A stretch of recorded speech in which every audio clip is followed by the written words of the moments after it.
Good morning students, welcome to JD classes. JD classes आपका हार्दिक स्वागत है, अभिनंदन करता है। यदि आप चैनल पर नए हैं तो चैनल को सब्सक्राइब शेयर जरूर करें। आज हम रासायनिक अभिक्रिया और समीकरण का विस्तार पूर्वक एवं शॉर्ट ट्रिक के माध्यम से अध्ययन करेंगे। इस अध्याय में हम रासायनिक अभिक्रिया कैसे करते हैं, रासायनिक समीकरण को किस प्रकार लिखते हैं तथा रासायनिक समीकरण को संतुलित कर किस प्रकार करते हैं, बहुत ही शॉर्ट ट्रिक के माध्यम से संतुलित करना सिखाऊंगा मैं आपको सिर्फ 3 शब्दों से।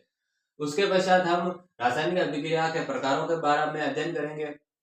प्रकारों में सर्वप्रथम संयोजन, उसके बाद विस्थापन, संयोजन, वियोजन, विस्थापन व द्विविस्थापन, उसके बाद अपचयन व उपचयन व ऑक्सिक रेडॉक्स अभिक्रिया, रेडॉक्स अभिक्रिया के बाद विकृत गंधिका व संक्षारण के बारे में विस्तार पूर्वक अध्ययन करेंगे। तो सर्वप्रथम हम रासायनिक अभिक्रिया की डेफिनेशन पढ़ेंगे। रासायनिक अभिक्रिया किसे कहते हैं? वह अभिक्रिया जिसमें दो या दो से अधिक पदार्थों या तत्वों से किसी नए पदार्थ या तत्व का निर्माण होता है उसे रासायनिक अभिक्रिया के नाम से जाना जाता है। कोई अभिक्रिया रासायनिक अभिक्रिया है या नहीं है, इसका पता हमें मुख्यतः 4 कारणों या 4 बातों से हमें पता चलता है। फर्स्ट कारण है अवस्था में परिवर्तन।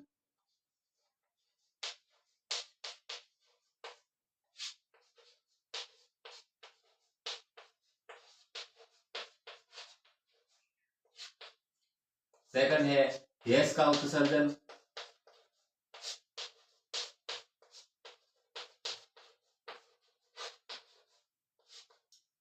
थर्ड है तापमान में परिवर्तन।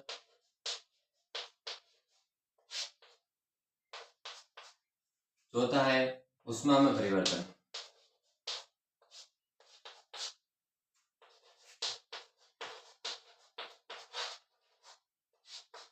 कोई अभिक्रिया रासायनिक अभिक्रिया है या नहीं है, इसका मुख्यतः ये 4 कारण प्रूव करते हैं या सिद्ध करते हैं। एक उदाहरण के द्वारा हम समझेंगे कि यह अभी चारों अवस्था किस प्रकार से कार्य करती हैं। सर्वप्रथम हम उदाहरण के रूप में कैल्शियम ऑक्साइड, जिसे बिना बुझा हुआ चूना या चूना के नाम से भी जाना जाता है, कैल्शियम ऑक्साइड की क्रिया जल से करवाने पर कैल्शियम हाइड्रोक्साइड प्राप्त होता है प्लस ऊष्मा का उत्सर्जन होता है। यह अभिक्रिया मैंने लिखी हुई है। यह अभिक्रिया रासायनिक अभिक्रिया है या नहीं है, इसका पता लगाने के लिए सर्वप्रथम हमें इन 4 बातों को इस अभिक्रिया में ढूंढना है। सर्वप्रथम है अवस्था में परिवर्तन। आपने देखा होगा कि कैल्शियम ऑक्साइड चूना सामान्यतः डलीदार या पत्थरनुमा आकृति में होता है, जो जल से अभिक्रिया करवाने के पश्चात ठोस द्रव में परिवर्तित हो जाता है, अर्थात अवस्था में परिवर्तन हुआ है। सेकंड, गैस का उत्सर्जन।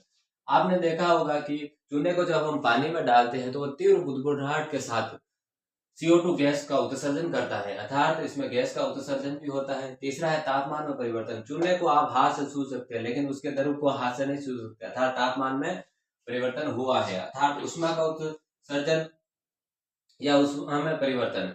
चूने को जब पानी से अभिक्रिया करवाते हैं तो तीव्र भाप के साथ ऊष्मा बाहर आती है, अर्थात ऊष्मा में भी परिवर्तन हुआ है। तो इन चारों बातों से हम कह सकते हैं कि यह अभिक्रिया रासायनिक अभिक्रिया है। रासायनिक अभिक्रिया का पता लगाने के पश्चात हम रासायनिक समीकरण का अध्ययन करेंगे। रासायनिक समीकरण किसे कहते हैं? रासायनिक अभिक्रिया को सूत्र के द्वारा प्रदर्शित करना रासायनिक समीकरण कहलाता है। रासायनिक समीकरण, रासायनिक अभिक्रिया को सूत्र के माध्यम से लिखना रासायनिक समीकरण कहलाता है। रासायनिक समीकरण लिखने के मुख्यतः 2 का सिद्धांत या पद्धति मान सकते हैं। प्रथम है सरलतम विधि।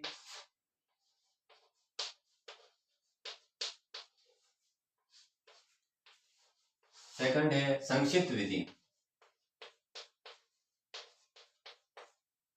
प्रथम पढ़ेंगे हम सरलतम विधि। सरलतम विधि को मुख्यतः उदाहरण के द्वारा समझते हैं।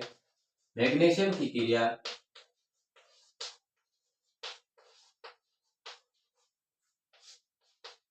ऑक्सीजन के साथ करवाने पर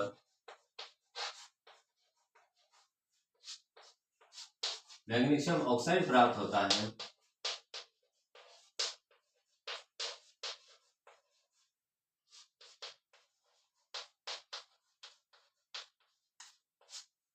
यह सरलतम विधि है। सरलतम विधि का वर्तमान में यूज नहीं किया जाता है, क्योंकि इसमें पेज की बहुत अधिक खपत होती है, इसमें टाइम अधिक लगता है, इसलिए हम संक्षिप्त विधि का उपयोग किया जाता है। संक्षिप्त विधि को लिखने के लिए हमें मुख्यतः प्रत्येक तत्व का हमको रासायनिक सूत्र पता होना चाहिए, जो हमने 9th क्लास में भी पढ़ा होगा। तो संक्षिप्त विधि का उदाहरण लिखे इसी का। तो मैग्नीशियम का सूत्र होता है Mg प्लस ऑक्सीजन का है O2। इसकी अभिक्रिया करने पर यह मैग्नीशियम ऑक्साइड में प्राप्त होता है MgO। इस प्रकार से हम अभिक्रिया को निरूपण करेंगे। यह आपको याद रखने है कि पहला तत्व, उसके पश्चात दूसरा तत्व, फिर उत्पाद का निर्माण होता है। इसी में हम दो शब्द को याद रखना है। सर्वप्रथम है अभिकारक व उत्पाद। अभिकारक व उत्पाद किसे कहते हैं?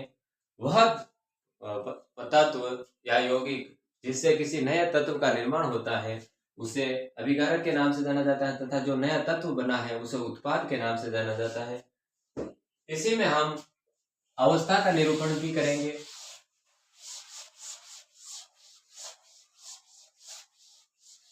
कोई पदार्थ किस अवस्था में, उसका निरूपण भी करेंगे। अवस्था मुख्यतः 3 प्रकार की होती हैं, लेकिन रासायनिक समीकरण लिखते हैं हमें 4 बातों का ध्यान रखना है। प्रथम अवस्था है ठोस, जिसको सामान्यतः S से डिनोट किया जाता है। उसके पश्चात द्रव, द्रव को मुख्यतः L से लिखा जाता है। गैस, गैस को मुख्यतः G से लिखा जाता है। इसी के साथ ठोस द्रव, जिसे एक्वा रेजियन के नाम से जाना जाता है, जिसे AQ के रूप में लिखते हैं। यह तो अवस्था का निरूपण हुआ। उसके पश्चात हम समीकरण को भी लिखना पड़ेगा।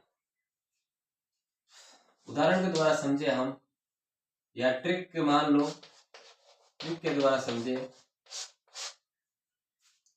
तो ए का यहाँ पर कोई कंपाउंड है या अभिकारक के रूप में मान सकते हैं A प्लस D। यहाँ पर उत्प्रेरक लिखा जाएगा। उत्प्रेरक का मतलब है अभिक्रिया को तीव्र करना या कार्य अभिक्रिया को तीव्र करना। अभिक्रिया को तीव्र करना। C उत्पाद। प्रथम तो हो गया हमारा अभिकारक,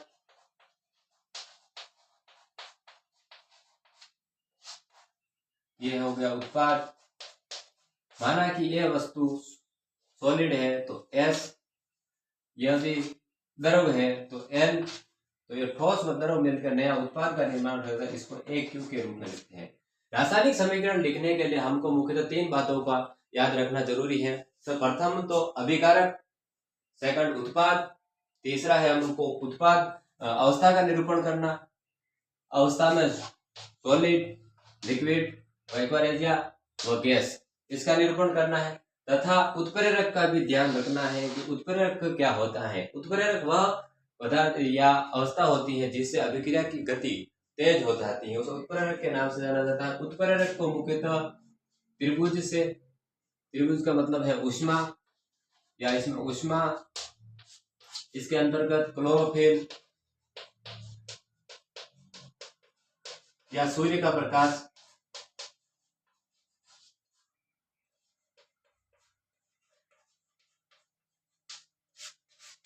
सूर्य का प्रकाश भी आता है। उत्प्रेरक कई प्रकार के चेंज अलग अलग अभिक्रियाओं अलग अलग हो सकते हैं। आपको सीधा यह रासायनिक समीकरण लिखने के लिए बोल दिया जाए तो मैं को रासायनिक समीकरण लिखने के लिए एक उदाहरण द्वारा बताऊंगा कि इस प्रकार से रासायनिक समीकरण को लिखना है।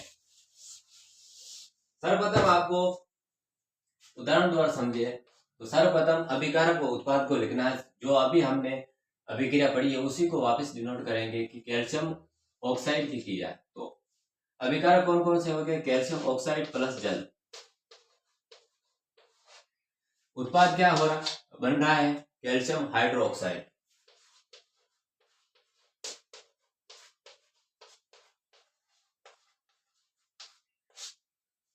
ये हमारा हो गया अभिकारक।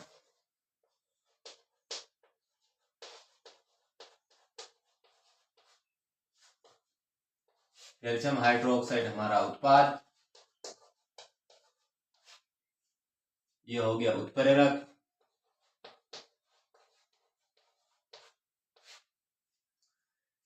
आपने देखा होगा कैल्शियम ऑक्साइड चूना मुख्यतः ठोस अवस्था में पाया जाता है, तो यहाँ पर एस से डिनोट करेंगे। H2O जिसे जल का सूत्र के नाम से जाना जाता है, जल मुख्यतः द्रव में होता है तो इसको लिक्विड के रूप में लिखा जाएगा। जबकि कैल्शियम हाइड्रोक्साइड ठोस व द्रव में पाया जाता है, जिसको सामान्यतः AQ से लिखा जाता है। तो तीनों बातों को हमको ध्यान रखना है रासायनिक समीकरण लिखने समय। प्रथम थे अभिकारक लिखना है, द्वितीय उत्पाद, उसके पश्चात उत्प्रेरक का पता करना है, उसके पश्चात अवस्था का निरूपण करना है, ये अवस्था हो गई, तीनों अवस्था हमारे फाइनल। उसके पश्चात चौथी स्ट्रीम में हमको इस अभिक्रिया को संतुलित करना है। अब रासायनिक अभिक्रिया को संतुलित करना मैं आपको सिर्फ 3 शब्दों के माध्यम से समझा दूंगा, बहुत ही शॉर्ट ट्रिक के माध्यम से, जो आप कभी भर नहीं भूल सकते। यदि क्वेश्चन आया तो आप सीधे 1 मिनट में उसका आंसर दे देंगे। अब हम रासायनिक समीकरण को संतुलित करना सीखेंगे सामान्य ट्रिक के माध्यम से। ट्रिक आपको ज्यादा कुछ नहीं, 3 शब्द याद रखने हैं, कार्बन, हाइड्रोजन व ऑक्सीजन।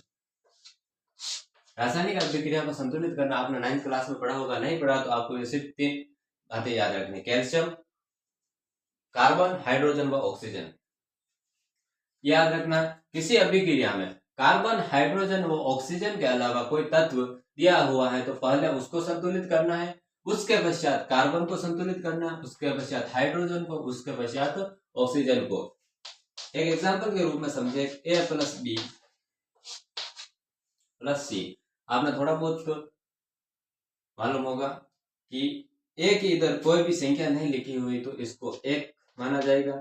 इधर अगर 2 लिखी हुई है और इधर कोई तत्व समान है तो हमको हमेशा याद रखना है, कोई लिखा हुआ नहीं है तो 1, इधर भी 1 मान लो, इधर भी 1 मान लो।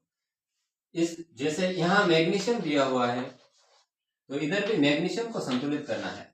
माना कि इधर मैग्नीशियम 2 लिखा हुआ है तो इधर मैग्नीशियम को संतुलित करने के लिए भी हमें मैग्नीशियम और परमाणु संख्या की 2 होने चाहिए। इस प्रकार से संतुलित करें। आगे चलते हम उदाहरण के द्वारा समझेंगे कि रासायनिक अभिक्रिया को संतुलित कैसे करते हैं। अब हम कुछ उदाहरणों के द्वारा रासायनिक अभिक्रिया को संतुलित करना सीखेंगे। हमने सूत्र क्या बताया कि कार्बन व हाइड्रोजन व ऑक्सीजन के अलावा कोई चौथा तत्व सर्वप्रथम उसको संतुलित करना है। तो आयरन दिया हुआ, इधर आयरन में संख्या है 1, इधर कुछ नहीं लिखा हुआ तो इसका मतलब 1, इधर संख्या लिखी हुई है 3। तो आयरन को संतुलित करने के लिए हम 1 से कौन सी संख्या से गुणा करें कि उधर 3 बराबर हो जाए, तो हम 3 से गुणा करेंगे तो आयरन हमारे इधर भी 3 आयरन, इधर भी आयरन 3, तो आयरन संतुलित हो गया। उसके पश्चात कार्बन व हाइड्रोजन, उसके पश्चात ऑक्सीजन। कार्बन पूरी अभिक्रिया में कहीं नहीं है, उसके पश्चात हाइड्रोजन को संतुलित करना। हाइड्रोजन की संख्या इधर 2 है, इधर हाइड्रोजन की संख्या भी 2 है, अर्थात हाइड्रोजन हमारा संतुलित है। अब हम ऑक्सीजन को संतुलित करेंगे। ऑक्सीजन की संख्या इधर 1 है, इधर ऑक्सीजन की संख्या 4 है। ऑक्सीजन को संतुलित करने के लिए इधर 1 है तो 1 से कौन सी संख्या से गुणा करें कि 4 हो जाए, इधर तो 4 से गुणा करेंगे तो ऑक्सीजन हमारा इधर भी हो गया 4, इधर भी हो गया 4। लेकिन ये याद रखना है कि अगर किसी यौगिक के आगे या तत्व के आगे पूरे इधर संख्या लिख लेंगे तो वो सभी तत्वों के साथ उससे गुणा होगा। तो 4 से 2 से गुणा होने पर संख्या हो जाती है 8। तो इधर हाइड्रोजन की संख्या हो गई 8, तो हाइड्रोजन को इधर संख्या करने के लिए इधर भी 4 से गुणा करेंगे। तो यह पहली अभिक्रिया हमारी संतुलित होगी। दूसरी, सर्वप्रथम कार्बन को संतुलित करना। कार्बन की संख्या इधर 1 है, इधर भी कार्बन की संख्या 1 है, तो कार्बन हमारा पहले से संतुलित है। उसके पश्चात हाइड्रोजन को संतुलित करना है। हाइड्रोजन की संख्या 4 है, इधर हाइड्रोजन की संख्या 2 है। तो कार्बन को हाइड्रोजन के बराबर लाने के लिए इधर 4 है, तो इधर आपको 2 से कौन सी संख्या से गुणा करें कि 4 हो जाए, तो 2 से गुणा करने पर 4 होती है, तो इधर आगे 2 लगा देंगे। तो हाइड्रोजन संतुलित। उसके पश्चात ऑक्सीजन को संतुलित करना है। ऑक्सीजन की संख्या इधर 2 है, इधर भी ऑक्सीजन की संख्या 2 है, इधर भी 2 है, तो ऑक्सीजन की संख्या हमारा हो गई 4। ये याद रखो कि हाइड्रोजन के लिए हमने जो लगाया है ऑक्सीजन 2 लगाए हैं यहाँ पर, वह भी ऑक्सीजन से गुणा होकर 2 हो जाएगा। तो 2 + 2 4 हो गए। तो ऑक्सीजन को कौन सी संख्या से गुणा करेंगे, यहाँ ऑक्सीजन 4 हो जाए तो यहाँ पर 2 का यूज करेंगे। इसी प्रकार H2O हाइड्रोजन की संख्या 2 है, इधर भी 2 है। ऑक्सीजन की संख्या इधर 2 है, ऑक्सीजन की संख्या इधर 2 है, तो संतुलित करने के लिए हमें 2 से गुणा करेंगे इधर। तो हाइड्रोजन की संख्या देखो 2 × 2 4 हो गई। इधर हाइड्रोजन को संतुलित करने के लिए 2। इस प्रकार से हम रासायनिक अभिक्रिया को संतुलित करना सीखेंगे। आगे और रिएक्शन आएंगी, उससे मैं बताते जाएंगे, जिससे आप रासायनिक अभिक्रिया संतुलित करना बहुत ही आसान शब्दों में सीख जाएंगे। अब हम रासायनिक अभिक्रिया के प्रकार के बारे में पढ़ेंगे। मुख्यतः 5 प्रकार है, जिसको बहुत ही शॉर्ट ट्रिक व आसान तरीके से आपको मैं समझाता हूँ। सर्वप्रथम प्रथम अभिक्रिया है संयोजन अभिक्रिया, उसके पश्चात है वियोजन, उसके पश्चात है विस्थापन, फिर द्विविस्थापन, उपचयन, अपचयन, रेडॉक्स अभिक्रिया का हम अध्ययन करेंगे। सर्वप्रथम है संयोजन अभिक्रिया। 2 या 2 से अधिक तत्व मिलकर एक नए उत्पाद का निर्माण करते हैं, उसे संयोजन अभिक्रिया के नाम से जाना जाता है। संयोजन अभिक्रिया का मैं कुछ एग्जाम्पल लिख रहा हूँ जो आपको परीक्षा के लिए बहुत ही महत्वपूर्ण है, उसी से प्रश्न आएंगे। परिभाषा से कोई प्रश्न अमूमन नहीं पूछा जाता है। संयोजन अभिक्रिया के कुछ उदाहरण निम्न है। सर्वप्रथम इन समीकरणों को देखेंगे, इसमें कोई त्रुटि तो नहीं है। तो सर्वप्रथम अभिकारक दोनों तरफ लिखा हुआ है, उसके पश्चात उत्पाद भी लिखा हुआ है। इनमें अवस्था का निरूपण, सॉलिड द्रव और ठोस द्रव भी दिया हुआ है। अब इस अभिक्रिया को संतुलित करना है। संतुलित भी आप आसानी से कर लेंगे, कमेंट में जरूर बताएं संतुलित करके अभिक्रिया। सर्वप्रथम संयोजन अभिक्रिया किसे कहते हैं? संयोजन अभिक्रिया का आपको सीधे से मतलब याद रखना है 2+1। यह फॉर्मूला आपको याद रखना है कि 2+1। 2 का मतलब है 2 अभिकारक मिलकर एक उत्पाद का निर्माण करते हैं। कोई भी अभिक्रिया देखो जहां पर 2 अभिकारक हैं और एक उत्पाद का निर्माण हो रहा है, इसका मतलब वह संयोजन अभिक्रिया है। 2+1 यह सूत्र मान लो, फॉर्मूला मान लो, आप जो शॉर्ट ट्रिक मान लो, कोई भी चीज मान लो, 2+1 आपको याद रखना है कि 2 अभिकारक मिलकर एक उत्पाद का निर्माण करता है, सीधे ही वह संयोजन अभिक्रिया है। अमूमन यही पूछा जाएगा कि निम्न से इस अभिक्रिया को पहचानने की कौन सी संयोजन है? वियोजन अभिक्रिया। फिर दूसरा नंबर क्वेश्चन बनता है इसमें, अभिक्रिया को पूर्ण कीजिए। तो प्रथम इंपोर्टेंट अभिक्रिया है, यह अभिक्रिया कैल्शियम ऑक्साइड की हाइड्रोजन जल के साथ करवाने पर कैल्शियम हाइड्रोक्साइड प्राप्त होती है। तो ये कैल्शियम ऑक्साइड को थोड़ी देर पहले बताया आपको मैंने, बिना बुझा चूना हुआ, बिना बुझा चूना व बुझा हुआ चूना, यह रिएक्शन, तथा कार्बन डाइऑक्साइड का निर्माण। तीसरी अभिक्रिया हाइड्रोजन की ऑक्सीजन की क्रिया पर जल का निर्माण। तीनों ही एग्जाम्पल आपको अवश्य याद रखना है। 2+1 यह एग्जाम्पल याद नहीं रहे तो सिर्फ ये याद रख लेना 2+1। इसमें 2 तरह से क्वेश्चन बनेंगे। प्रथम तो अभिक्रिया पहचान, दूसरा ये अभिक्रिया दे दी जाएगी आपको और पूछेंगे कि अभिक्रिया, इस अभिक्रिया को पूर्ण कीजिए। जैसे कोई हाइड्रोजन नहीं लिखा, कैल्शियम हटा दिया, इस पर अभिक्रिया को पूर्ण करें। उसके पश्चात हम 2 एग्जाम्पल और हैं, उसका अध्ययन करके फिर हम वियोजन अभिक्रिया पढ़ेंगे। आपने पहले संयोजन अभिक्रिया देखिए। संयोजन अभिक्रिया में एक याद रखना है, चूने की अभिक्रिया याद रखनी है आपको। उसके पश्चात संयोजन अभिक्रिया में ही उष्माक्षेपी अभिक्रिया, इसी का एक टाइप मान लो आप। उष्माक्षेपी अभिक्रिया क्या है? जिसमें से उष्मा का उत्सर्जन होता है, उष्माक्षेपी अभिक्रिया कहलाती है। इसके मुख्य 3 एग्जाम्पल हैं जो एग्जाम की दृष्टि से बहुत ही महत्वपूर्ण है। सर्वप्रथम प्राकृतिक गैस की अभिक्रिया ऑक्सीजन के साथ करवाने पर कार्बन डाइऑक्साइड व जल व उष्मा का उत्सर्जन का निर्माण होता है। प्रथम अभिक्रिया ये याद रखनी है आपको। दूसरी अभिक्रिया आपको ग्लूकोज का ऑक्सीजन के साथ क्रिया करवाने पर कार्बन डाइऑक्साइड, जल व उष्मा का निर्माण होता है। यह अभिक्रिया मुख्यतः श्वसन के द्वारा घटित होती है। एग्जाम में पूछा जाएगा इस प्रकार सा प्रश्न कि श्वसन उष्माक्षेपी अभिक्रिया किस प्रकार है, कृपया समझाएं। तो आपको यह रिएक्शन लिखनी और बताना है कि ग्लूकोज की ऑक्सीजन के साथ अभिक्रिया करवाने पर, ग्लूकोज की ऑक्सीजन के साथ अभिक्रिया करवाने पर कार्बन डाइऑक्साइड, जल के साथ एटीपी रूपी ऊर्जा का उत्सर्जन होता है। इसलिए श्वसन एक प्रकार की उष्माक्षेपी अभिक्रिया है। आगे चल के एक एग्जाम्पल के रूप में साग सब्जियों का उत्सर्जन, साग सब्जियों का विघटन भी एक प्रकार की उष्माक्षेपी अभिक्रिया है। तो आपको संयोजन अभिक्रिया में सर्वप्रथम सीधे याद रखना है कि प्रथम तो चूने की अभिक्रिया आपको याद रखनी है, वह संयोजन अभिक्रिया की। उसके पश्चात जल का निर्माण, उसके पश्चात CO2 कार्बन डाइऑक्साइड का निर्माण, तीन तो संयोजन की होगी। उसके पश्चात उष्मा से भी अभिक्रिया किसे कहते हैं, जिसमें उष्मा का उत्सर्जन होता है। सर्वप्रथम प्राकृतिक गैस के दहन से भी उष्मा का उत्सर्जन होता है। दूसरी है श्वसन के दौरान भी उष्मा का उत्सर्जन होता है। चौथी है शाक सब्जियों के विघटन पर भी उष्मा का उत्सर्जन होता है, अर्थात यह एक प्रकार की उष्मास्वपी अभिक्रिया। आपको सीधा प्रश्न पूछा जाएगा कि मोस्ट इम्पोर्टेंट कार्य लगा दिए इसको, या मोस्ट इम्पोर्टेंट लगा दीजिए कि श्वसन एक प्रकार की उष्मास्वपी अभिक्रिया है, सिद्ध कीजिए या बताए। तो आपको यह रिएक्शन लिखनी और आपको सिर्फ एक लाइन लिखनी है कि श्वसन में ग्लूकोज के ऑक्सीकरण के फलस्वरूप एटीपी रूपी ऊर्जा का उत्सर्जन होता है, इसलिए इसे श्वसन को उष्मास्वपी अभिक्रिया के नाम से जाना जाता है। अब हम वियोजन अभिक्रिया का नाम पढ़ेंगे। वियोजन अभिक्रिया को परिभाषित रूप से पढ़े तो हम एक अभिकारक मिलकर दो या दो से अधिक उत्पाद का निर्माण करते हैं, उसे वियोजन अभिक्रिया के नाम से जाना जाता है। संयोजन का सीधे ही उल्टा शब्द है वियोजन। इधर आपको सूत्र याद रखना है 1+2, यानी अभिकारक तो एक होगा और उत्पाद दो या दो से ज्यादा बनेंगे। इस वियोजन अभिक्रिया को कुछ उदाहरणों के द्वारा हम समझ लेते हैं। प्रथम अभिक्रिया है फेरस सल्फेट, FeSO4 को फेरस सल्फेट के नाम से जाना जाता है, जो फेरिक ऑक्साइड में, जबकि सल्फर डाइऑक्साइड व सल्फर ट्राइऑक्साइड में परिवर्तित हो जाता है।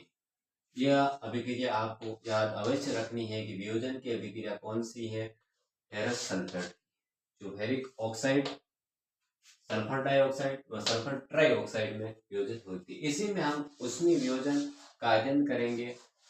वह वियोजन जिसमें उष्मा की आवश्यकता होती है उसमें उष्मीय वियोजन के नाम से होता है, जहां उत्प्रेरक के रूप में उष्मा का यूज किया जाता है। इस तीर के निशान पर उष्मा लिखा हुआ हो, उष्मा हो या त्रिभुज का निशान हो, अर्थात वह उष्मीय वियोजन अभिक्रिया। इसके भी दो उदाहरण हैं। सर्वप्रथम इसमें भी दो उदाहरण हैं जो हम विस्तार पूर्वक पढ़ेंगे। कैल्शियम कार्बोनेट, जिसे चूना पत्थर के नाम से जाना जाता है, जो मुख्यतः कैल्शियम ऑक्साइड व कार्बन डाइऑक्साइड में परिवर्तित होता है। आगे चलकर लेड नाइट्रेट की अभिक्रिया करवाने पर यह लेड ऑक्साइड व नाइट्रोजन डाइऑक्साइड में परिवर्तित होता है। इसमें आपको याद यह रखना है कि नाइट्रोजन डाइऑक्साइड भूरे रंग का धुआं में परिवर्तित होकर भूरे रंग की गैस उत्सर्जित करती है। आगे दो रिएक्शन और है और वियोजन अभिक्रिया भी हमारी समाप्त हो जाएगी। वियोजन अभिक्रिया में ये दो महत्वपूर्ण अभिक्रिया हैं। सिल्वर क्लोराइड की अभिक्रिया करवाने पर सिल्वर व क्लोराइड का निर्माण होता है। यह मुख्यतः धूसर रंग का हो जाता है सिल्वर। मोस्ट इंपोर्टेंट अभिक्रिया सिल्वर ब्रोमाइड की अभिक्रिया करवाने पर यह सिल्वर व ब्रोमाइड का निर्माण करता है। इसका उपयोग श्याम श्वेत फोटोग्राफी में इसका उपयोग किया जाता है। यह अभिक्रिया आपको याद रखनी है। सीधा प्रश्न आएगा कि श्याम श्वेत फोटोग्राफी में कौन सी अभिक्रिया का यूज किया जाता है, उदाहरण द्वारा लिखिए। और सिल्वर क्लोराइड में सिल्वर का रंग धूसर हो जाता है। दो चीज इसमें याद रखनी है। अब हम आगे की ओर चलते हैं। उष्माशोषी अभिक्रिया। उष्माशोषी अभिक्रिया भी वियोजन अभिक्रिया के अंतर्गत आती है, जो उष्मा का शोषी। पहले हमने पढ़ा था उष्माक्षेपी, अब हम पढ़ेंगे उष्माशोषी अभिक्रिया। उष्माशोषी अभिक्रिया जिसमें उष्मा का शोषण होता है, शोषण या उष्मा को ग्रहण करता है, उसमें उष्माशोषी अभिक्रिया करते हैं। उष्माक्षेपी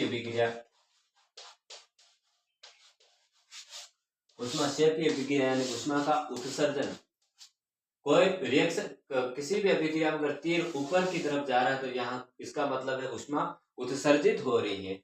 उष्माशोषी यानी उष्मा का ग्रहण करना, उष्माक्षेपी यानी उष्मा का उत्सर्जन करना। उसके पश्चात हम विस्थापन अभिक्रिया के नाम से पढ़ेंगे। विस्थापन वह अभिक्रिया होती है जिसमें एक अभिकार तत्व या तत्व दूसरे तत्व को विस्थापित कर देता है, उसे विस्थापन अभिक्रिया के नाम से जाना जाता है। दूसरी है द्वितीय विस्थापन, जिसमें आयनों का स्थानांतरण होता है, उसे द्वितीय विस्थापन के नाम से जाना जाता है। इनको उदाहरण के द्वारा आपको आसानी से समझा दूं। विस्थापन अभिक्रिया में सीधा सा यह मतलब है कि अपनी गर्लफ्रेंड को कोई दूसरा शादी करके ले गया है। वह अभिक्रिया जिसमें एक तत्व दूसरे तत्व को विस्थापित कर स्वयं उसकी जगह ले लेता है उसे विस्थापन अभिक्रिया के नाम से जाना जाता है। सर्वप्रथम आयरन सल्फेट, कॉपर की गर्लफ्रेंड है सल्फेट, जिसको मुख्यतः आयरन शादी करके ले गया। तो आपको सीधा सा याद रखना है कि जो पहला तत्व है वही अगले वाले यौगिक का पहला तत्व को विस्थापित कर देगा। जैसे जिंक कॉपर को विस्थापित करके जिंक सल्फाइड का निर्माण करता, कॉपर बेचारा अकेला रह गया। लेड की क्रिया कॉपर क्लोराइड के साथ करने पर कॉपर को विस्थापित कर देगा। पहला यौगिक पहले तत्व को विस्थापित कर स्वयं उसकी जगह ले लेगा। सीधा ही सीधा आपको यह याद रखना है कि इसकी गर्लफ्रेंड को आयरन शादी करके ले गया। सीधा ही मतलब इसलिए कहते हैं पढ़ लिखा करो, गर्लफ्रेंड वर्लफ्रेंड कोई दूसरा ही शादी करके ले जाएगा, फिर अपने को अकेला ही घूमना है, कुछ नहीं हो सकता। तो अपने को सीधा याद रखना है विस्थापन अभिक्रिया में एक तत्व का विस्थापन होगा, जो पहला तत्व होगा वही पहले तत्व को विस्थापित कर देता है। आयरन कॉपर को हटाकर आयरन लगा दो तो आयरन सल्फेट हो जाएगा, कॉपर अकेला रह जाएगा। बेचारा कॉपर यहाँ भी अकेला रह गया, कॉपर यहाँ भी अकेला रह गया, कॉपर तो जिंदगी भर कुंवारा ही मरेगा। इस प्रकार से विस्थापन अभिक्रिया हमारी पूर्ण होती है। इसमें याद रखने वाला फैक्ट यह है कि इसमें आयरन भूरा रंग का हो जाता है जबकि कॉपर नीला रंग का हो जाता है। भाई आयरन तो भूरा होगा ना, मेहंदी लगेगी, जबकि कॉपर तो नीला पड़ेगा। उसकी गर्लफ्रेंड को कोई शादी करके ले गया। तो विस्थापन अभिक्रिया को याद रखने के लिए आपको शॉर्ट ट्रिक यह है कि पहला तत्व ही पहले तत्व को विस्थापित कर देगा। सीधा सा सीधा कोई अभिक्रिया आपको दी हुई है, जैसे Pb प्लस CuCl2 दी हुई है, आपको कुछ नहीं देखना है, अभिक्रिया पूर्ण करने को दी हुई है। तो अपने को सीधा Pb, दो अक्षर इधर लिखे हुए हैं तो यहाँ के दो अक्षर हटा दो, तो Pb यहाँ लगा दो तो PbCl2 लेड क्लोराइड का निर्माण हो जाएगा। तो आगे बच रहा है जिसको आगे प्लस में करके लिख दो। पहला तत्व ही पहले तत्व को विस्थापित करेगा। विस्थापन अभिक्रिया समाप्त। द्विविस्थापन अभिक्रिया इसके बाद पढ़ेंगे। द्विविस्थापन अभिक्रिया में आयनों का स्थानांतरण होता है, द्विविस्थापन अभिक्रिया करते हैं। उदाहरणों के द्वारा समझेंगे। मैं पहले ही उदाहरण इसलिए लिख रहा हूँ कि हमारे समय की बचत हो, जिससे आपकी क्लास बहुत लंबी नहीं हो, बहुत ही शॉर्ट तरीके से आप समझ सके। द्विविस्थापन अभिक्रिया जिसमें आयनों का स्थानांतरण होता है, द्विविस्थापन अभिक्रिया कहते हैं। आयन हम यहाँ कहाँ ढूंढते फिरेंगे, तो मैं शॉर्ट ट्रिक बताता हूँ। इसमें विस्थापन अभिक्रिया में तो एक तत्व का विस्थापन हो रहा है, द्विविस्थापन में दो तत्वों का विस्थापन हो रहा है। मानना कि मामला बराबर है, हम किसी की गर्लफ्रेंड को शादी करके लेके आए हैं, तो हमारी गर्लफ्रेंड को कोई दूसरा शादी करके ले जाएगा। तो हमको सीधा याद रखना है कि पहले तत्व को दोनों में से हटा दो। सीधा याद रखना, पहले तत्व को हटा दो, दूसरे वाले तत्व को पहले की जगह रख दो, BaSO4 हो गया। जबकि पहले वाले तत्व को दूसरे की जगह रख दो। समझ में आया? सीधा ही सीधा आपको याद रखना है कि जो सेकंड तत्व दिया हुआ है उसको उठा के पहले की जगह रख दो। BaSO4 याद रह गया। उसके बाद दूसरे वाले तत्व को दूसरे की जगह रखो, इसके वाले तत्व को यहाँ से उठाकर यहाँ रख दो। सिर्फ आयनों का स्थानांतरण हुआ, Na2+ है जो आगे चलकर सिर्फ Na में कन्वर्ट हो गया, BaSO4 है, तो ये यहाँ रह गया। इसी अभिक्रिया को अवशेषण अभिक्रिया के नाम से भी जाना जाता है। वह अभिक्रिया जिसमें अवक्षेप का निर्माण होता है, जैसे चूल्हा लगाने पर हमारे राख बच जाती है, उसी प्रकार यह अभिक्रिया होने पर श्वेत रंग का विलय प्राप्त होता है जो जल में अविलयी है, इसलिए यह अवक्षेपण अभिक्रिया भी कहलाता है। आपको सीधा ही द्विविस्थापन अभिक्रिया ना पूछ के अवक्षेपण अभिक्रिया का उदाहरण दीजिए, तो आपको ये वाला उदाहरण देना है। द्विविस्थापन अभिक्रिया को पहचानने की सीधी ट्रिक है कि दो तत्व अपनी जगह आदान प्रदान करेंगे, पर सेकंड तत्व का पहला शब्द आगे चला जाएगा और दूसरे तत्व पहले तत्व का दूसरे तत्व के आगे चला जाएगा। इस प्रकार से आपको द्विविस्थापन अभिक्रिया करनी। उसके पश्चात हमको अपचयन, उपचयन व रेडॉक्स अभिक्रिया बहुत ही आसान तरीके से मात्र 1 मिनट में समझा दूंगा आपको। तो चैनल को सब्सक्राइब जरूर करें, शेयर जरूर करें। अब हम उपचयन व अपचयन का पढ़ेंगे। उपचयन का आपको सीधा ही याद रखना, उप यानी ऊपर जाना तथा ऑक्सीजन की वृद्धि हो रही है, अर्थात किसी अभिक्रिया में ऑक्सीजन जुड़ रहा है तथा हाइड्रोजन निकल रहा है। इसी प्रकार अपचयन यानी ऑक्सीजन की कमी यानी ऑक्सीजन बाहर निकल रहा है जबकि हाइड्रोजन जुड़ रहा है। उदाहरण के द्वारा समझेंगे। उप से सीधे ही आपको दो तत्व याद रखने, सर्वप्रथम ऑक्सीजन व हाइड्रोजन, उसके पश्चात दो शब्द आगे के याद रखने, जैसे उप आ गया यानी ऊपर जाना, अर्थात ऑक्सीजन ऊपर जाएगी, अर्थात ऑक्सीजन तो जुड़ेगी वह हाइड्रोजन हटेगी। किसी अभिक्रिया में ऑक्सीजन तो जुड़ रही है और हाइड्रोजन हटेगी, या दोनों में से एक, जैसे ऑक्सीजन जुड़े रही है तो उपचयन, वो ऑक्सीजन हट रही है तो अपचयन। इसी का उल्टा करते हैं, अगर हाइड्रोजन हट रही है तो उपचयन अभिक्रिया, व हाइड्रोजन जुड़ रही है तो अपचयन अभिक्रिया। उदाहरण के द्वारा समझे, कॉपर की क्रिया ऑक्सीजन के करवाने पर कॉपर ऑक्साइड प्राप्त होता है, अर्थात ऑक्सीजन तो जुड़ रहा है तो इसलिए अभिक्रिया हमारी उपचयन अभिक्रिया हो गई। जैसे कॉपर ऑक्साइड की क्रिया हाइड्रोजन के साथ करवाने पर कॉपर से अलग हो रहा है ऑक्सीजन, तो ऑक्सीजन की संख्या घट रही है तो ऑक्सीजन हट रहा है, तो यह हमारी अपचयन अभिक्रिया हो रही है। अब हम रेडॉक्स अभिक्रिया के बारे में पढ़ेंगे। रेडॉक्स अभिक्रिया वह अभिक्रिया जिसमें उपचयन व अपचयन दोनों ही एक साथ हो रहा है। उपचयन अभिक्रिया उप यानी ऊपर जाना, अर्थात ऑक्सीजन तो जुड़ेगा और हाइड्रोजन हटेगा। इसी प्रकार अपचयन में ऑक्सीजन हटेगा जबकि हाइड्रोजन जुड़ेगा। जब ये दोनों अभिक्रिया एक साथ हो जाती है इसे रेडॉक्स अभिक्रिया के नाम से जाना जाता है। उदाहरण के द्वारा समझेंगे रेडॉक्स अभिक्रिया।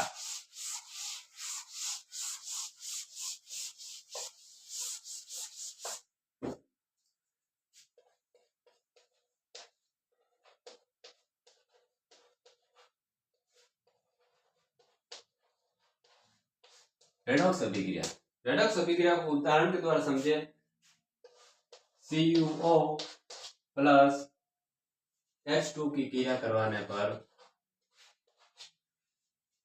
पर कॉपर प्लस ऑक्सीजन का प्राप्त होता है। अब इस अभिक्रिया में आपको उपचयन व अपचयन बताना है, तो आपको मैं सीधा ही शॉर्ट ट्रिक बता दूं कि पहले तत्व हमेशा दूसरे उत्पाद के पहले तत्व से मिलाना है। सर्वप्रथम आपको यही कार्य करना है। बोर्ड एग्जाम में सीधा पूछा जाएगा किसका तो उपचयन हो रहा है, किसका अपचयन हो रहा है, तो आपको सीधे कुछ नहीं करना है, कुछ दिमाग नहीं लगाना है। पहले तत्व को उत्पाद में पहले तत्व इस प्रकार से मिला दे, फिर हाइड्रोजन को दूसरे तत्व के साथ मिला ले। अब अभिक्रिया में देखें कि इधर तो ऑक्सीजन लगा हुआ है और इधर ऑक्सीजन हट रहा है। हमने पहले पढ़ा हुआ है कि ऑक्सीजन हटेगा तो क्या होगा, तो यह अभिक्रिया हमारी अपचयन।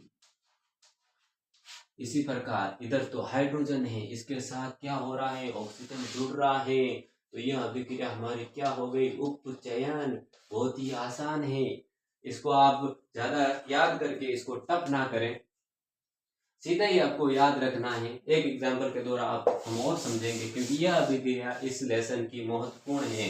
इससे कई बार प्रश्न पूछा जाएगा, सीधा प्रश्न आएगा कि इसमें से उपचयन व अपचयन को बताइए, कौन सा तत्व उपचयन कर रहा है, कौन सा अपचयन कर रहा है। एक एग्जाम्पल और ले लेते हैं हम, ZnO जिंक ऑक्साइड की क्रिया किसके साथ करवाने, कार्बन के साथ करवाने पर जिंक प्लस CO का निर्माण हो रहा है। तो आपको मैंने पहले क्या बताया कि पहले तत्व का सीधे पहले तत्व से तीर का निशान लगा ले, दूसरे तत्व का सीधा दूसरे तत्व के साथ निशान लगा ले। अब यहाँ पर देखें कि यहाँ क्या हो रहा है, इधर तो जिंक ऑक्साइड ऑक्सीजन जुड़ा हुआ है, इधर ऑक्सीजन हट गया है, तो इसका मतलब ऑक्सीजन हटना कौन सी अभिक्रिया है, अपचयन। इधर कार्बन है और कार्बन के साथ ऑक्सीजन जुड़ गया है, तो कौन सी अभिक्रिया हो गई, उपचयन अभिक्रिया हो गई। एक उदाहरण के द्वारा और समझा दूं मैं आपको, बहुत ही आसान अभिक्रिया इस लेसन की कोई है तो रेडॉक्स अभिक्रिया है। आपको कुछ नहीं करना है, ऑक्सीजन कहाँ जुड़ रहा है, हाइड्रोजन कहाँ हट रहा है, बस दो चीजें याद रखनी है। तीन अभिक्रिया हो रही, उपचयन हो रही, अपचयन हो रही और रेडॉक्स अभिक्रिया हो रही। कहाँ दिमाग लगाने की जरूरत है। MnO2 plus HCl। आगे चलते हैं तो MnCl प्लस H2O, H2O का निर्माण होगा, H2O प्लस Cl2। आपको मैंने पहले क्या बताया कि पहले तत्व को दूसरे तत्व से सीधा मिला ले, दूसरे तत्व को दूसरे तत्व से सीधा मिला ले। अब यहां देखें, इधर ऑक्सीजन जुड़ी हुई है, इधर ऑक्सीजन नहीं, क्लोरीन जुड़ गया। इसका मतलब ऑक्सीजन हट गया। तो ऑक्सीजन हटने को हम क्या कहते हैं? अपचयन अभिक्रिया कहते हैं। अपचयन, जहां पर ऑक्सीजन की अभिक्रिया कम हो गई है। दूसरे तत्व में देखें, यहाँ HCl है, इसका मतलब हाइड्रोजन जुड़ा हुआ है। इधर देख लो भाई, ऑक्सीजन जुड़ गया है। तो ऑक्सीजन जुड़ने को क्या कहते हैं? उपचयन अभिक्रिया कहते हैं। यह हमारे उपचयन व अपचयन अभिक्रिया समाप्त, रेडॉक्स अभिक्रिया समाप्त। मैं यहाँ पर उम्मीद करता हूँ कि आपको बहुत ही शानदार तरीके से रेडॉक्स अभिक्रिया, उपचयन अभिक्रिया और अपचयन अभिक्रिया समझ में आएगी। एक बार फिर बता दूं, अपचयन का मतलब है अप या नीचे आना। तो ऑक्सीजन क्या हो रही है? नीचे आ रही है, तो हाइड्रोजन की संख्या क्या होगी? बढ़ेगी। अर्थात नीचे आना अर्थात हटना, और ऊपर जाना यानी जुड़ना। उप यानी ऊपर जाना, ऊपर क्या जा रही है? ऑक्सीजन, ऑक्सीजन ऊपर जा रही है, तो नीचे क्या आ रहा है? हाइड्रोजन। तो ऑक्सीजन तो जुड़ेगा लेकिन हाइड्रोजन हटेगा। यह हमारी रेडॉक्स अभिक्रिया, उपचयन व अपचयन, सिर्फ 2 छोटे छोटे टॉपिक रहे हैं और हमारा लेसन समाप्त होता है। अब हम संक्षारण और विकृत गंधिका का अध्ययन करेंगे। संक्षारण किसे कहते हैं? सामान्य भाषा में जंग लगने की प्रक्रिया को संक्षारण कहते हैं। इस जैसे कोई लोहे की चीज या सरिया है, कोई दरवाजा बाहर पड़ा हो, जो किसी बारिश के समय नमी व आर्द्रता के संपर्क में आने पर उस पर जंग लग जाता है, इसे संक्षारण कहते हैं। सीधी सी परिभाषा है, आपको नोट्स में बहुत ही डिटेल के माध्यम से समझाएगी। आपको कुछ नहीं याद रहे, सीधा याद रखना है आपको कि जंग लगने की प्रक्रिया संक्षारण कहलाती है, नमी व आर्द्रता की उपस्थिति में। इसको बचाव के लिए हम क्या क्या करते हैं? आपने देखा होगा कि हम लोहे की खिड़कियां व दरवाजे लगाते हैं, उस पर सर्वप्रथम पेंट व कलर का यूज करते हैं। कई मैकेनिक लोहे की वस्तुओं को बचाने के लिए ग्रीस का यूज करते हैं। और इसी में एक मोस्ट इंपोर्टेंट प्रक्रिया आपको याद रखनी है, यशद लेपन। यहां से कई बार 1 नंबर का क्वेश्चन पूछा हो और आने की संभावना है, जिसे गैल्वेनिजीकरण कहते हैं। संक्षारण बचाने के लिए सीधा आपको याद रखना है कि जिंक की परत चढ़ाना, लोहे पर जिंक की परत चढ़ाना यशद लेपन कहलाता है या गैल्वेनिनाइजेशन कहलाता है। उसके पश्चात है विकृत गंधिकता। विकृत गंधिकता आपके लिए बहुत ही महत्वपूर्ण टॉपिक है, जो हम कभी कभी देखते हैं, दुकान से हम कुरकुरे लाते हैं और हम कहते हैं इसमें तो चिप्स बहुत ही 4-5 है और हवा भर के दे दी सालों ने। तो हवा उस पर कौन सी हवा है? तो उसमें मुख्यतः चिप्स के पैकेट में नाइट्रोजन गैस भरी जाती है। तो सर्वप्रथम हम पहले विकृत गंधिकता कैसे करते हैं? तेल या वसायुक्त खाद्य पदार्थ नमी के संपर्क में आकर खराब हो जाते हैं, उसमें गंध आना या स्वाद चेंज हो जाता है। इस प्रक्रिया को तो हम विकृत गंधिकता कहते हैं, तथा इस विकृत गंधिकता को रोकने के लिए उसमें प्रतिऑक्सीकारक मिलाए जाते हैं। प्रतिऑक्सीकारक मिलाए जाते हैं, अर्थात ऑक्सीजन नहीं मिलाया जाता, ऑक्सीजन हटाकर ऑक्सीजन के विरुद्ध कार्य करने वाली गैसें मिलाई जाती है। उसमें सर्वप्रथम नाइट्रोजन गैस है। क्वेश्चन सीधा बनेगा, पहला प्रश्न तो यह बनेगा कि चिप्स के पैकेट में कौन सी गैस मिलाई जाती है? तो नाइट्रोजन गैस। दूसरा क्वेश्चन मिलेगा कि चिप्स के पैकेट में नाइट्रोजन गैस ही क्यों मिलाई जाती है? क्योंकि यह प्रतिऑक्सीकारक होती है, अर्थात वह तेल व खाद्य युक्त पदार्थ को अपचयन से रोकती हैं। अपचयन, वापिस अपचयन आ गया। अपचयन हमने अभी थोड़ी देर पढ़ा है कि अपचयन क्या होता है। अपचयन क्या होता है? अर्थात ऑक्सीजन को हटाना। इसलिए आपको समझ में आ गया विकृत गंधिकता यानी कुरकुरे का टेस्ट बदलना। कुरकुरे को टेस्ट को सही रखने के लिए उसमें नाइट्रोजन गैस मिलाई जाती है। नाइट्रोजन गैस क्यों मिलाई जाती है? क्योंकि उसके अपचयन को रोका जाता है। इस प्रकार से हमारा लेसन समाप्त होता है। इसकी पीडीएफ यूट्यूब पर अपलोड कर दी जाएगी। बहुत ही आसान तरीके से, बहुत ही सुसंगठित रूप से नोट्स उपलब्ध कराए गए हैं। आपको कुछ नहीं करना, सीधा सा स्क्रीनशॉट लेना है और अपने बुक या नोट्स में उतार लेना है, जो बोर्ड एग्जाम के लिए बहुत ही महत्वपूर्ण है। इसी प्रकार से आगे की कक्षाएं विधिवत रूप से चलती रहेगी। चैनल को सब्सक्राइब और शेयर जरूर करें। इसी के साथ प्रत्येक लेसन के 50 मोस्ट इम्पोर्टेंट क्वेश्चन करवाए जाएंगे तथा एग्जाम से पहले टास्क आधारित टेस्ट सीरीज यूट्यूब पर करवाई जाएगी, जिसमें पहले आपको टास्क दिया जाएगा कि 1 महीने के अंदर कंप्लीट साइंस का रिवीजन तथा उसकी टेस्ट लिया जाएगा, जिसमें मैं यहाँ पर पहले दिन 50 मोस्ट इम्पोर्टेंट क्वेश्चन बताऊंगा। आपको कुछ नहीं, घर पे उन क्वेश्चन को लिखना है। उसके पश्चात दूसरे दिन उसी क्वेश्चनों को हम रिवाइज या यहाँ पर एक एक करके सोल्व करेंगे। इस प्रकार से हम इस बार टारगेट है कि हमारे साइंस में 100 आउट ऑफ 100 लाना है। तो चैनल वीडियो अच्छा लगा हो तो चैनल को सब्सक्राइब जरूर करें और शेयर जरूर करें, और मिलते हैं अगली नेक्स्ट क्लास में।